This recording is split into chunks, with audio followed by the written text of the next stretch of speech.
Your Excellency, Mr. His Excellency Robert Kyagulanyi Ssentamu. Your Excellency is Robert Kyagulanyi Ssentamu. Ninye Honorable Juma Kadisi kandi Honorable Wechwekechi Kushenyi Ishaka ninkwakira Munonga na kwereza ericumu tutandika ericumu kuba omwebembezi kandi tugende kusadike oze omuntebe entebe oyerwaneho nanyugurya nyuma nakwereza nege ngabo abarakurwanise obacumite ningaso yerinde obare Munonga His Excellency Robert.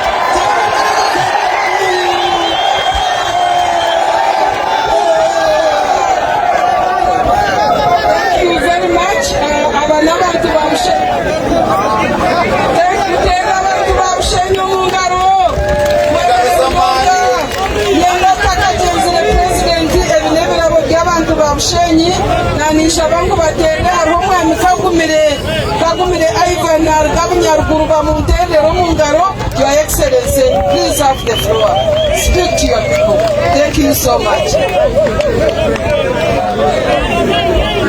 Thank you very much, Mama.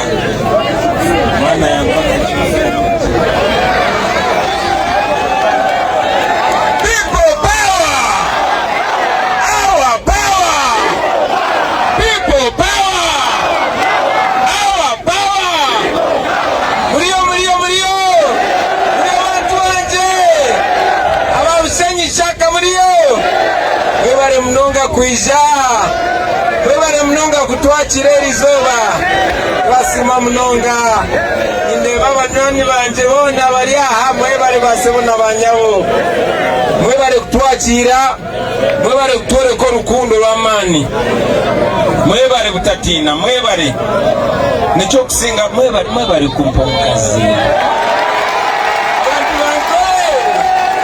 nimbakunda Munonga mwampa babi mwebale Munonga kazi mulungi yazara abana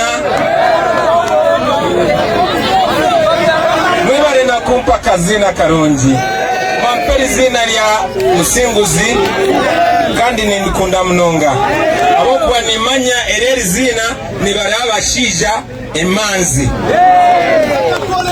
nabwekyo nisema Munonga tinkubasa kushwajira zina nitiza kusinga lazima mwebale erizoba tinkwenda kugamba bingi abokuba abanywani banje babigamba kapela ijaliwa ije bano bakobange gye bagamba kyokola kyalenga gyali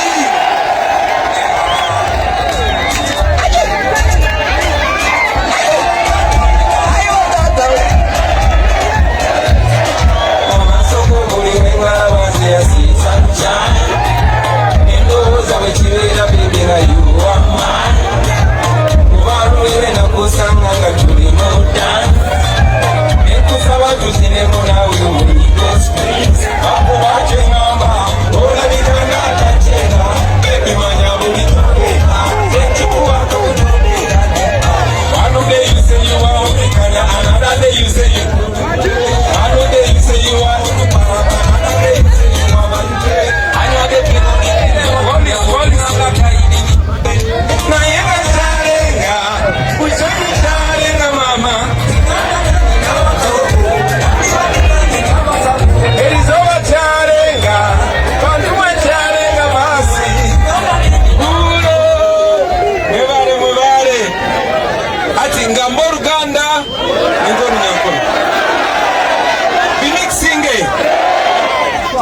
kanjeze ugambori nyankore ronka abokuwa nimanya babia aliona tureva a Facebook live babi nkutumite mbalimu abakoto nibo nazo abalina nebalamu bange banange muzikirize mixing byonna kubanga kati ze ni Muganda ate babi munyankole kati abana bafe bagankole kati muzikirize mixing byonna nsanyuse nnyo okubeera wano lwaleero nsanyuse kubanga mulaze nti temutya.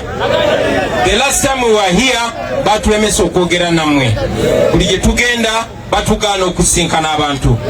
Ab'okuba ne bakimanya ng'obutuma bwetu nubasa okuleeta empindahinduka. Ate enkyukakyuka eyo tebajagala kubanga babakumidde mu bwavu basobole okubafunamu. Bannange mukimanyi nti Ankole teri different from other parts of Uganda. Ebikubashasha nibyo bishasha ebicweka byonna bya Uganda. Ebikubashasha nibyo ebishasha Abasoga, nibishasha Abaganda, Abacholi n'abantu boona bo mu bicweka bya Uganda ebindi. Kale tulina kukolera wamu ne tukyusa Uganda ffenna. Mbeera mbagamba abantu egyo ntambulira tibanange temulowooza nti Mwankole bali bulungi nnyo. No, nabo balina ebizibu, nabo amalwaliro gaabwe mabi. Amatagala yisi alawanga lunda nte amataga twandibadde tuli baloodi saawa zino. Naye amata galayisi kubanga mutabani wa Museveni yagagula, therefore galina kubeera mukodomi byagagula, therefore galina kubeera galayisi. Ettooke eddene lihango lyenkana bwe liti sente meka?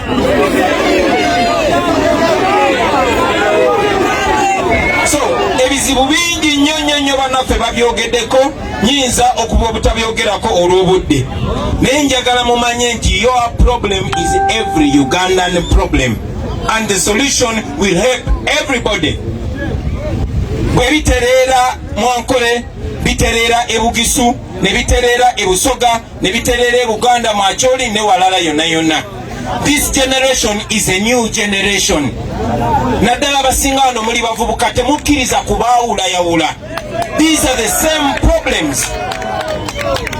Museveni asurvivinze ng'atwawulayawula. Nagamba gwe tolina kukolagana n'ono kubanga muli different tribe. Gwe tolina kukolagana n'ono kubanga muli different religion. I am very happy that we are above that. So olunaku lwaleero kye twagala okubagamba abantu bange nti we can do this, we can change this. Obutumwa bwanje ninyenda eminyete giri aha gibuulire kandi gibwongereyo. Mubutwale mu ghetto, mubutwale mu Kirombe, mubutwale ku border state, muhamwe hona. Abantu bonna bamanye nti yemmwe solution. Amaanyi g'abantu ge maanyi g'eggwanga. It is only you who can change this. Mwatera akalulu kandi bakiiba. Does not mean nti temuddamu kulonda. Naye kitegeeza mulina okukola more than voting. Kenya mwabirabye ebiriyo. Mwabirabye ebiriyo. If Kenya can did it, Uganda can did it. Sibakiri tusobola okikola, naye tusobola okikola nga tukwataganidde wamu. I like the idea that Ugandan young people are coming together and are waking up by looking at the Kenyans. Don't look at any party, don't look at any tribe, don't look at any religion. Look at the future of Uganda. Itwe tutukwenda okutegeka, nitwenda okwebembera. We want to lead you, we don't want to rule over you.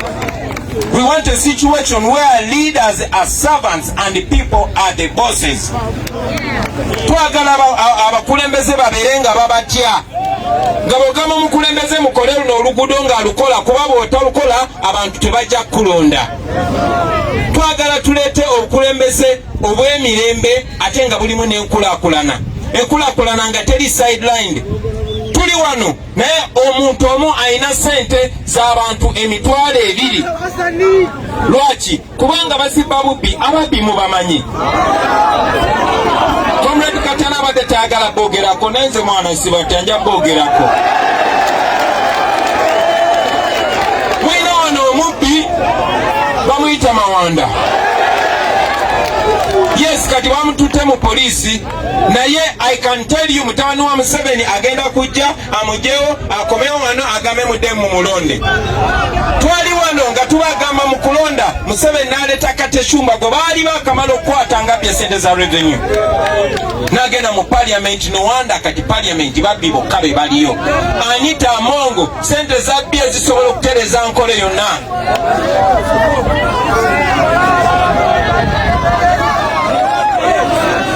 ndi musanyufu nti bino ebintu mubigoberera abantu mwe, mubi following and hold the leaders accountable.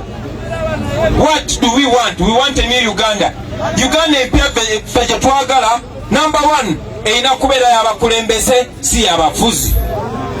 Number two, Uganda erina kubanga ekyusa obukulembeze mu mirembe. We don't want a kingdom. Uganda is not a kingdom. Uganda is not a monarchy. Uganda is a republic, and the people should be deciding. Nemuze mukiraba mpola mpola Museveni nga bwe yatandika bwe yayagala okujjawo ebisanja yatandika asinze njagala bikola mu 2005. Before you know nga bajjawo term limits. Bwe bali bajjawo age limit nali mu parliament bambuza nagamba that's idle talk. Zisagala kujjawo age limit. In fact yagamba nti omuntu bw'asukka emyaka 75 aba takyazikwata bulungi. Naye eventually n'abijjawo.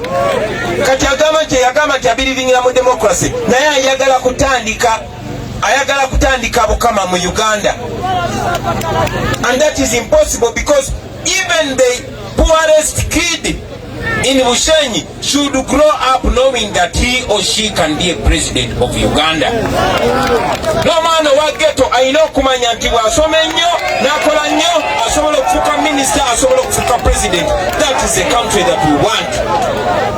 Na bwekyo bantu mwe nyo nimba gamba olunyako letuufu jadogera edi mutu sokotereka sente zakeze. Uganda gye twagala yerimu amalwaliro agayamba buli omu. Ne bw'obeera mugagga otya, I always tell people nti mu mawanga agakulemberwa bulungi ne bw'obeera ng'oli mwavu, obwavu bukoma mu nyumba yo. Nobasa kuba omworo munonga konka obworo bwawe nibukoma mu nju yawe. Waza heru noba mugiga nk'omugiga yeena habwokuba the country is being governed well. Amalwaliro malungi, enguudo nnungi, so bw'ofuluma obwavu busigala mu nyumba yo n'otambulira ku nguudo ennungi. Bw'ofuna problem n'ogenda mu ddwaliro n'ofuna service. Abaana bo ne basomera amasomero amalungi. That is a well governed country. Ne wano mu Uganda ne bw'obeera mugagga otya, obugagga bwo bukoma mu nyumba yo. Bw'ofuluma obeera mwavu ng'oyo Julius Katongole. Mwalaba omusajja Mukama amuwumuza emirembe aponye bwe yafuna accident kubanga amalwaliro mabi bamwebasa ku seminti ng'omuntu omulala yenna. So nobody is safe. Bayinza okuba bakulimba nti gwe bakuwaddeyo $5,000,000, gwe bakuwaddeyo $1,10,000, gwe bakuwaddeyo $2,000,000, naye wadde sente zo ziyina. In a badly governed country you are equally in trouble. Emotoka yo ey'ebbeeyi ojja givugira ku luguudo lubi emenyeke. Omwana wo ajja kulwala nga tewali nnyonyi, omwana wo afiire awo. Emotoka yo ey'ebbeeyi Range Rover bw'enefuna accident bajja kuteeka ku reception awo okwemu omusaayi ofe. So this change that we are talking about, it is not for me alone, it is for everybody. Nitwenda Uganda ensya ey'okwingana ey'okwingana kandi n'okwenganisa emigisha. For a new Uganda where there is equality and equal opportunities. Nobasa kuba omunyankole, nobasa kuba omuganda, nobasa kuba omusoga ng'omukyoli, kandi itwe twona tuli omuntu ki omwe. So we must be in a country that treats us equally. Finally bachali bange njagala obajukiza nti ebyo byonna tubyogerako, twogera ku Uganda empya. Honorable Joel Sanyonyi ayogedde ku ssente ze babba. We lose 10 trillion in corruption. Tufirwa trillion 10 buli mwaka. Kati trillion njagala mugitegere. Million emu gimanyi erimu emitwalo emeka? 10. Naye billion erimu million 10. Kati trillion erimu billion 10. Kati yogera ku billion omutwalo gumu. Ezo sente bazibba. nenga Uganda eina enguudo zonna n'akaguudo k'ewammwe n'akagenda wa the whole road network eina kilometers 3,600 bw'oba obaze ne bw'oba obalidde ku ssente zino eziri exaggerated ezo ssente ze babba zokka zisobola okukola enguudo zonna mu Uganda zonna mu myaka 3. So singa Museveni teyabba akalulu, singa ze president emyaka 3 tegiyiseewo, singa ekizibu ky'enguudo kyo twakimala. Era bwe mala okulayira bwenti mba njagala mumpe emyaka 3 temuddamu okulaba ku luguudo lubi mu Uganda. Naye nga tokutte ku ssente endala zonna just ezibbibwa mu corruption. Kati waliwo classified toka agulidde ono ki. All that is your money. Ezo sente ze bawa aba opposition okuzigula, that is your money. Ezo sente ze mulaba bonona everyday nti bakola birthday, that is your money. And if you don't stand up, they are going to use your money to keep you poor and finally kill you. So my message to you, especially the young people of Ishaka, of Bushenyi, of Ankole, of Western Uganda and all of Uganda is you must rise up. Rise up non-violently. Omulembe gwaffe tetukiriza mu kutemula bantu. But we know that if we stand together, kisoboka. Singa simanyiga mwe twandibadde tetuli wano. Jino Museveni tayagala njogere n'abantu. That is the reason lwaki batuganya ogenda ku radio. Naye kubanga abantu bamusinga amaanyi ate ebyokulwanyisa byaffe zino kamera saawa zino ne mu America batulaba, ne London batulaba, ne China batulaba. Ekitegeeza ensi emutunuulidde. We are very lucky that we are living in a generation where they cannot fool people. So njagala bagamba mikwano gyange ekiseera bwe kinaaba kituuse, bwe mulaba ng'Ekampala kikutte, ng'Ejjinja kikutte, ng'Embarara kikutte, ng'Ekabale kikutte, abaana ba Bushenyi njagala mu promising nti ne wano kigenda kukwata nalo.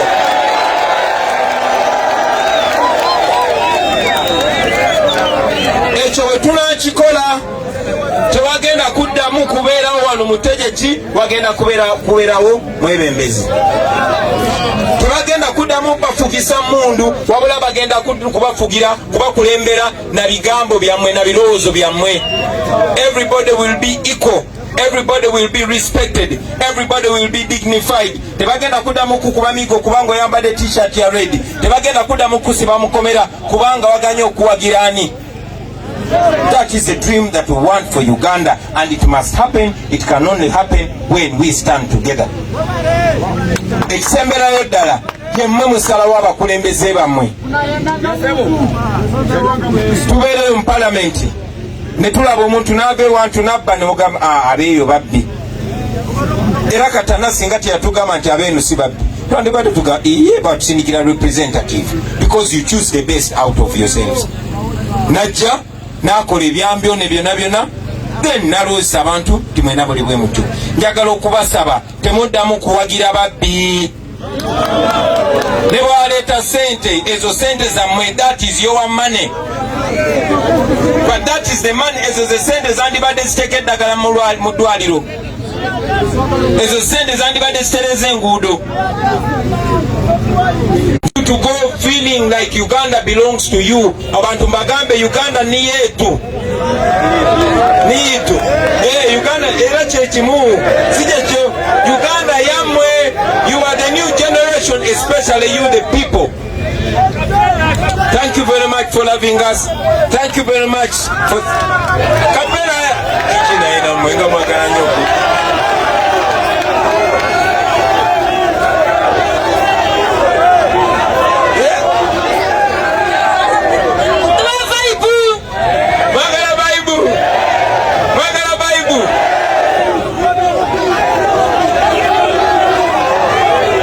Twakola ebinyigiriza obulamu bwaffe na buli kitumala eddembe lyaffe. Uganda etambula enda mabega mukolere wano muhanda mpitewo mulimba batufuga bubinyo namwe naye tetuganye balwana musiko kyokka omwana gwe yasanga nga tanazaliwa kati naye yazala nanda. I say we are fighting for